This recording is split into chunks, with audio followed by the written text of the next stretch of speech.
After 4 years in charge, Gary Rowett is out of Millwall. Here's my reaction. So much to say about this one, and my first reaction was, I didn't see this coming now. And the key word there is now. We'll talk about the direction that Rowett was taking Millwall in a minute, but timing-wise, this is a very odd one. We do look at these international breaks as managerial graveyards, but normally the higher-ups at a club make the decision to remove a manager and start planning while the games are still happening, and then they pull the trigger at the start of an international break. Classic case in point, John Eustace out of Birmingham on the first Monday. Xisco even departed Sheffield Wednesday a day or two before this current international break even started.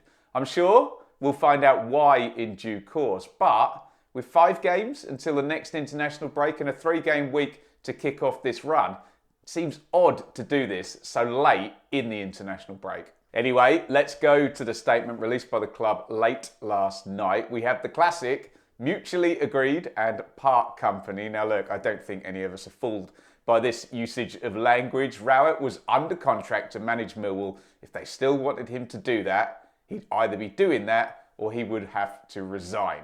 There's plenty of window dressing, but the one line from Rowett himself that's most relevant is, as is sometimes the case in football, the time just feels right to part ways. And honestly, put my timing reservations to one side, that line is fairly understandable. Rowett followed club legend Neil Harris in the dugout in late 2019, finished 8th, 11th, 9th and 8th in the Championship. Now, if you just look at league positions against Millwall's position in the Championship hierarchy, financial and status, etc., then you'd say, job well done. Top half every season, never quite good enough to get into the playoffs, but 1 win away in 2 of those 4 seasons.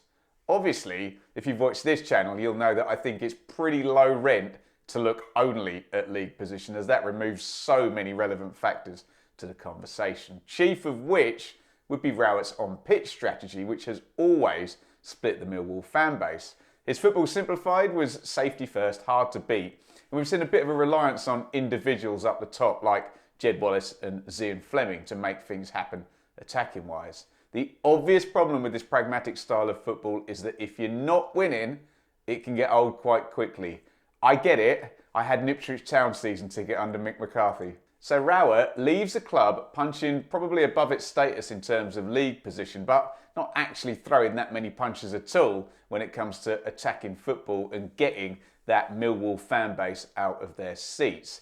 Now this presents a particularly precarious moment now in terms of what happens next. The obvious best case scenario is a new manager comes in like a ray of sunshine, removes the shackles from these poor players, and they immediately start moving up the table, playing lovely attacking football.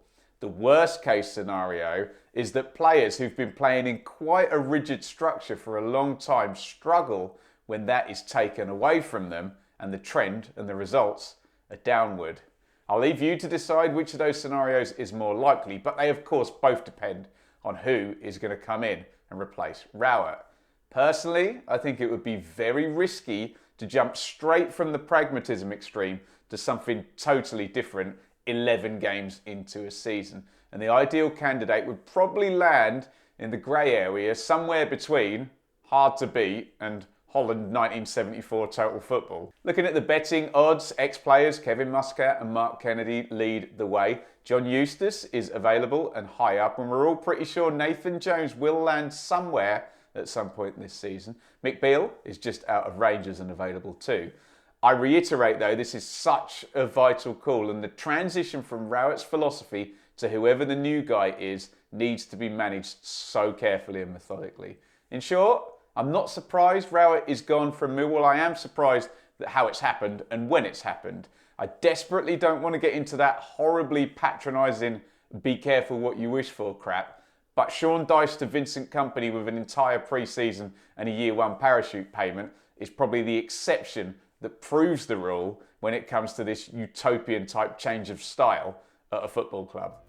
That's my take on Gary Rowett out of Millwall. Let me know your thoughts in the comments on how this has gone down, and probably far more importantly, who should should be the next Millwall boss. Please forgive me, I haven't mentioned the late Millwall owner John Berylson in this video. It's been a hard enough period for the family, so if you do want to discuss this changing of the guard as a factor in this decision, do feel free. But please, if we can proceed with the empathy and care necessary for a family still grieving a loss. If you want to stick with the channel, here's a blast from the past. Click here to see what I was saying way back on October 21st, 2019, when I was talking about the new Millwall manager, Gary Rowett.